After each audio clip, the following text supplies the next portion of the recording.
গাজীপুর নামক এক গ্রামে নিমিষা ভাঙা এক কুঁড়ে ঘরে বসবাস করত। তার এই পৃথিবীতে আপন বলতে কেউ ছিল না। নিমিষা তাই জঙ্গলে ঘুরে ঘুরে কাঠ সংগ্রহ করত, আর সেগুলো বিক্রি করে কোনো মতে তার দিন কাটাতো।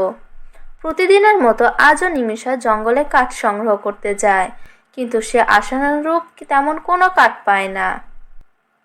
তখন সে মন খারাপ করে বলে, আজকে মনে হয় কোনো কাঠ পাবো না। এই জঙ্গল থেকে আর বেশি কাঠ সংগ্রহ করা সম্ভব নয়। আমাকে জঙ্গলের আরো গভীরে যেতে হবে। এই সব কথা ভেবে নিমিষা যখন জঙ্গলের মধ্যে প্রবেশ করে, তখন সে অনেক কান্নার আওয়াজ শুনতে পায়। এত গভীর জঙ্গলে কান্নার আওয়াজ ভেসে আসছে। মনে হচ্ছে একসাথে অনেকে কান্না করছে। তবে কি কেউ কোনো বিপদে পড়ল নাকি? নাকি এটা কোনো ফাঁদ? না না, এখন তো আমার খুব ভয় করছে। আজকে আমার কাঠ সংগ্রহের কোনো প্রয়োজন নেই। আমি বরং বাড়ি ফিরে যাই। এরপর নিমিষা বাড়িতে চলে যায় আর খাবার খেয়ে ঘুমিয়ে পড়ে। এদিকে নিমিষা ঘুমের মধ্যে স্বপ্ন দেখতে থাকে। বিশাল বড় এক গাছের ফুল নিমিষার কাছে সাহায্য চাইছে। নিমিষা, আমায় সাহায্য করো। তোমার মন যা বলছে তাই শোনো। তুমি ঠিকই ধরেছ। আমরা একজন নয়, অনেকগুলো পরী এই ফুল গাছে আটকা রয়েছি। তখনই নিমিষার ঘুম ভেঙে যায়। কে কে তোমরা? ফুল ফুল হয়ে এভাবে কথা বলছো কিভাবে? আরে, কোথায় গেল সেই ফুল পরীরা? তার মানে আমি এতক্ষণ স্বপ্ন দেখছিলাম?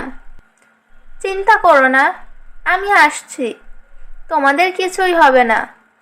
নিশ্চয় আমি স্বপ্নে যা দেখেছি সব কিছুই সত্যি। এরপর নিমিষা সারা রাত ভাবতে থাকে কিভাবে সেই ফুল পরীদের সাহায্য করবে। পরের দিন সকাল হতে না হতে নিমিষা জঙ্গলে চলে যায় আর ওই গাছটি খুঁজতে থাকে। এইখানেই তো দেখেছিলাম গাছটি, কিন্তু এখন কোথায় গেল? নিমিষা সেই গাছটিকে খোঁজার জন্য অনেক চেষ্টা করে। তখনই সে নদীর তীরে একটা গাছকে দেখতে পায়।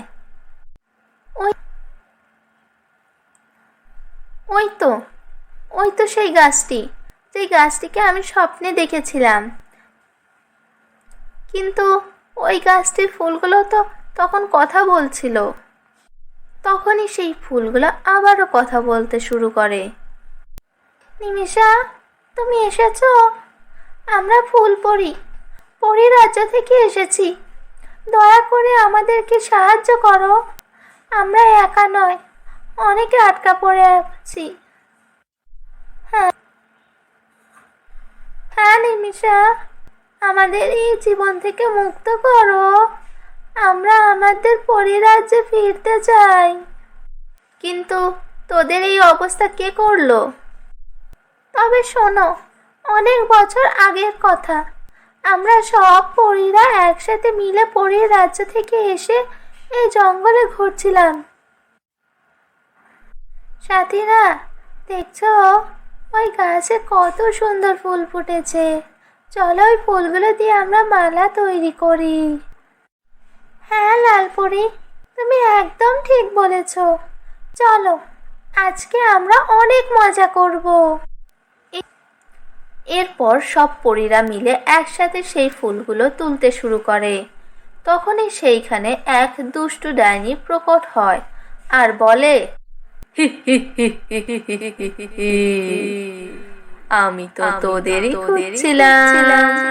তোদের পরিশক্তি আমি সব ছিনিয়ে নেব আর তোদেরকে এই গাছের ফুল বানিয়ে দেব।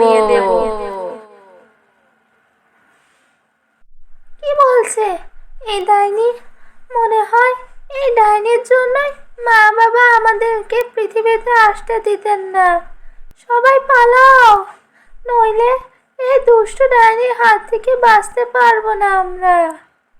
শত চেষ্টা করলেও তোরা আমার হাত থেকে পালাতে পারবি না, কারণ তোদের সবার জাদু শক্তি আমি কেড়ে নিয়েছি। এই কথা বলে ডাইনি জাদু করে সবার জাদুর কাঠি ছিনিয়ে নেয়। আর এরপর থেকে আমরা এভাবেই এই গাছের ফুল হয়ে জীবন কাটাচ্ছি, যতদিন না আমরা আমাদের জাদুর কাঠি ফিরে পাচ্ছি ততদিন আমাদের এইভাবেই জীবন কাটাতে হবে। তোমরা চিন্তা করো না, আমি তোমাদের ওই জাদুর কাঠি তোমাদেরকে ফিরিয়ে দেব। এখন বলো, কোথায় ওই দুষ্টু ডাইনি? এই জঙ্গলের কালো গুহায় বসবাস করে ওই দুষ্টু ডাইনি। কিন্তু তুমি সাবধানে যেও, কিন্তু ডাইনি অনেক ভয়ঙ্কর, সে তোমার ক্ষতি করতে পারে। এরপর নিমিষা ওই কালো গুহা খুঁজতে জঙ্গলের গভীরে যায়। আর এভাবে সে এক পর্যায়ে ডাইনির কালো গুহা দেখতে পায়। তখন সে সাহস নিয়ে ওই গুহার প্রবেশ করে আর দেখে সেখানে পরীদের সব জাদুর কাঠি রাখা। ডাইনি এখন ঘুমিয়ে আছে। এই সুযোগ, আমি এই জাদুর কাঠিগুলো নিয়ে পরীদের উদ্ধার করি। এরপর নিমিষা সেই জাদুর কাঠিগুলো নিয়ে সেখান থেকে দ্রুত পালিয়ে যায় এবং ফুল পরীদের কাছে চলে যায়। তুমি পেরেছ নিমিষা, এখন এই জাদুর কাঠি আমাদের গায়ে ছুঁয়ে দাও। ফুল পরীদের কথা মতো নিমিষা সেই জাদুর কাঠি তাদের গায়ে ছুঁয়ে দেয়। সাথে সাথে সব পরীরা তাদের আসল রূপে ফিরে পায়। নিমিষা, তুমি অনেক সাহসী। আজকে তোমার জন্যই আমরা আমাদের পরীরূপ ফিরে পেলাম। তাই তো আমরা তোমাকে কিছু উপহার দিতে চাই। এরপর পরী জাদু করে নিমিষাকে এক বাক্স মোহর দেয়। মনে হচ্ছে তুমি অনেক ভয় পেয়ে আছো। চিন্তা করো না, ওই ডাইনি এখন আমাদের আর তোমার কোনো ক্ষতি করতে পারবে না। এই কথাগুলো বলে সব পরীরা নিমিষাকে বিদায় জানিয়ে পরীরাজ্যে ফিরে যায়। আর নিমিষাও খুশি মনে মোহরগুলো নিয়ে সুখে স্বাচ্ছন্দ্যে হাসি আনন্দে তার বাকিটা জীবন কাটাতে থাকে।